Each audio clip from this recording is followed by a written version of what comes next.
There were some headlines about the Marquette poll yesterday. Not a lot, because it didn't really show very much. Francesca Hong is running away with this race. Tony Evers is irrelevant. And at this point, I don't think anybody has a chance to come in even a close second. But there is a new poll that's coming out this morning that tells us another thing that we've known for months. Affordability is the number one issue for voters. But this poll from the Institute for Reforming Government also has insight that I think a lot of conservatives will find hopeful. Here to talk about the poll before it gets released to everybody else. I don't want to say it's an exclusive. Chris Reeder with the Institute for Reforming Government. Chris, I don't want to say it's an exclusive because that's Danny's thing, but we're getting a first look at this today, so thank you so very much for coming on and joining us.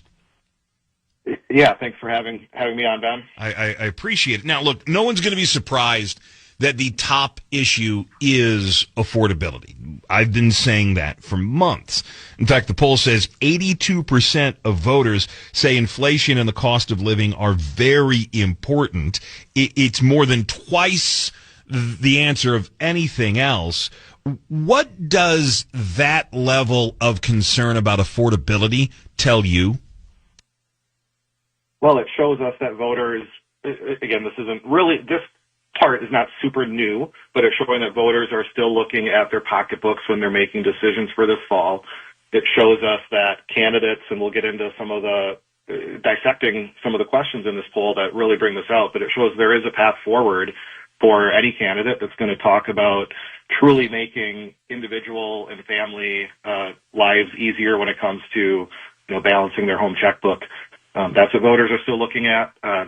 Yes, I'm not going to say it's a blue wave year. That's not showing up, but it's a blue year. Can't sugarcoat that. It's a blue year. It's a midterm year with the Republican in the White House. It's going to be difficult for people who are, free marketers and conservatives, but there's a path. And I think that's what this poll really outlines is there's a path, and it starts with really, who's going to truly address affordability and not just throw out platitudes and government programs to help people. Do you have a sense, does the poll give you any sense, did you talk to any voters who said this is mostly gas and groceries? Or, because as I read through the poll, there's a lot of talk about taxes and government spending. Is this about, as I've said, the affordability of government? Because those are two different things. I understand gas is $3.99 down the street, but I'm not selling my house because gas is a little bit more expensive here compared to Texas. It's the property taxes that are going to chase me out of the state of Wisconsin. Right. So when we ask what is the main thing that would help you in your affordability, and that's a question we've asked now for multiple polls in a row. The top issue is remaining food costs. What can be done on food costs? Frankly, in Wisconsin, there's a really easy thing for government to do, and that's look at the government imposed markup of pricing. There's a really easy way to bring food, to bring gas, to bring prescription drugs down a few percent. But food costs is the highest thing. 37% of people said that is the top thing that could be done to help them. Lower taxes is number two. Now, interestingly, gas prices is rising. It's up about 5 points from where it was a couple of months ago. No surprise as gas prices continue to move up. One thing that is starting to pull apart in this poll that we hadn't seen in previous ones is a differentiation of what is the biggest affordability topic based on age. And we're starting to see the younger 18 to 34-year-old voters moving housing back up, right? Housing it's been a topic, but for younger voters, housing costs is moving back up. That's their number one issue. 38% say that's what would help them. And for 65 plus people on fixed income, food is 50% in terms of what would be the biggest thing to help them. Again, not a surprise. Those are more individuals on fixed incomes. And if grocery bills goes up, that impacts everything else that they might want to do in their life. We're talking with Chris Reeder. He's with the Institute for Reforming Government. They've got a new poll. It's not horse race, where's Franny Hong, where's David Crowley. It's issues, and it is the interpretation of the rest of the race. And I use the word interpretation because I couldn't think of a better word. This poll, Chris, talks about socialism. So talk to me about what this poll tells you about socialism, because the way I read it, there's not a lot of good news for Francesca Hong and the Democratic Socialists of America in this poll. That's absolutely right.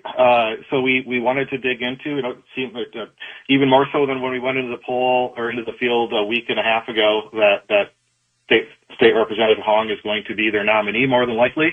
So we wanted to dig into what does that truly mean? What do Wisconsinites think about socialism today? And it's not a good story if you are a socialist. We tested a number of popular brands, economic systems, political systems. The highest ranking with a plus 48, 18% unfavorable, 66% favorable was the free market economy. Wisconsinites still get it that it's free market politics. It's the free market economy that really helped individuals and families and employers. The second highest score was conservatives. As you go down the rank, socialism, democratic socialists were both underwater. If there's a silver lining for them, it's that MAGA Republicans, again, it's a midterm, that as a term is not a very popular term. So we really saw, free market winning the day, as an idea and a movement, socialism falling behind. When we talked about, asked some questions, really digging into it, it really brought it to light a little bit more on what people think about socialism and kind of whether Wisconsin is ready to go down that path. And a couple of questions we asked are real telling. One, we asked, is it more important to pursue policies that create economic growth or policies that reduce economic inequality? So really getting at the heart of that free market system versus a socialist system. And 64-31 shows that it's more important to create economic growth than it is to reduce economic inequality.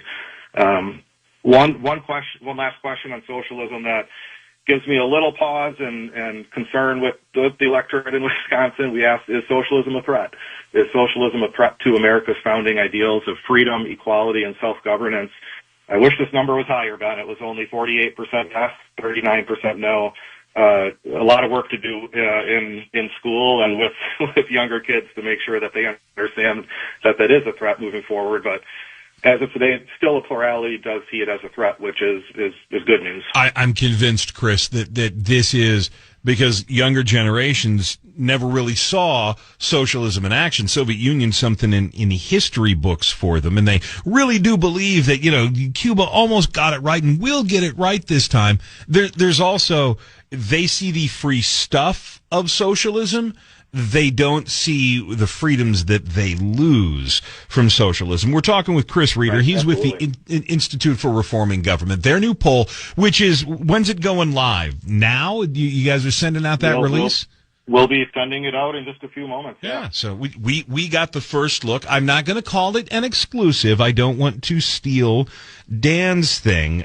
Do you have any sense from this poll how large Francesca Hong or the socialist base here in Wisconsin is? Is she 20%? Is she 30%? Do most people in the state lean her way? Marquette poll yesterday said 74% of very liberal voters, 100% behind Franny, 30% of liberal voters, and disturbingly, almost 20% of moderates. How big is the base for Francesca Hong?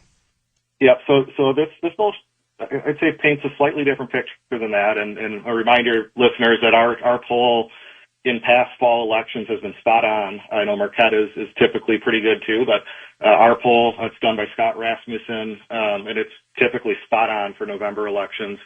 So we did ask a couple questions that get at that. We asked about the horse race. We did ask Tiffany versus the top three leading contenders on the Democrat side. And when you look at that, right now, again, blue year, Tiffany is down to the three of them, but the silver lining is he is down, if you're a Tiffany supporter, is he is running ahead of the generic ballot. The generic ballot is a 6-point Democrat lead, 51-45.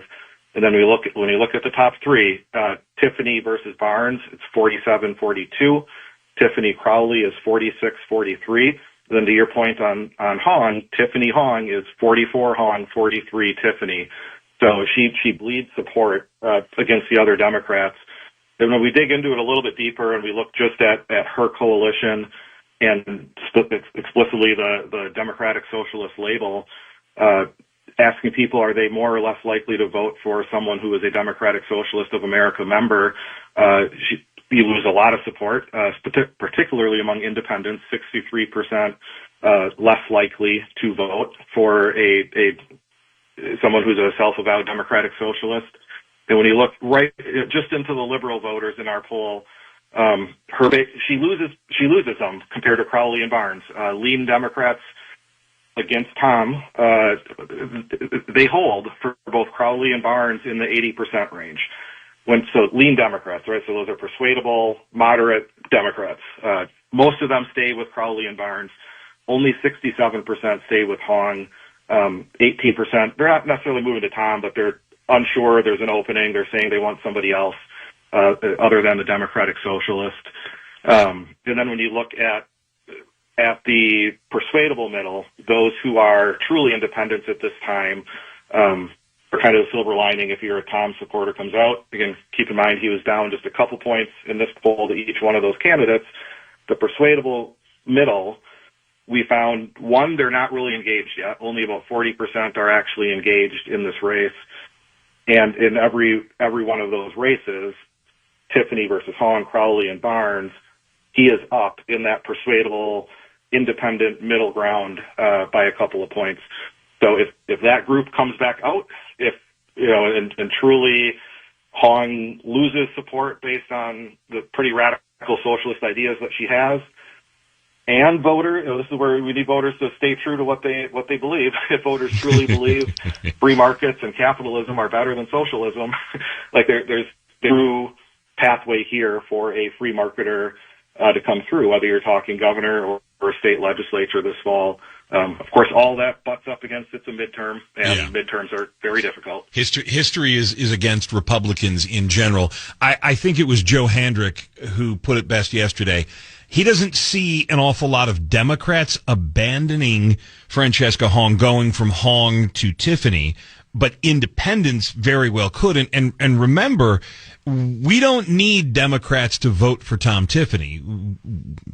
Tiffany could use as many independents as he can, but as long as they don't vote for Francesca Hong, she could very well underperform, and that's how Donald Trump won in 2016. Hillary Clinton massively underperformed, and he turned the base out. Chris, where can everybody go through this if they want to read it? What's the link where they can find it online? Yep, we'll have it up in just a moment, reforminggovernment.org. reforminggovernment.org. Chris Reeder, Institute for Reforming Government. Appreciate it. Thanks so very much. Next time you guys have another poll, we'll have you right back on. Sounds good. Thanks, Don. Have a good day. Thank you. Appreciate it. Again, it is not that you need to convince a David Crowley voter to vote for Tom Tiffany. It's enough for a David Crowley voter to not vote for Francesca Hong. Running late.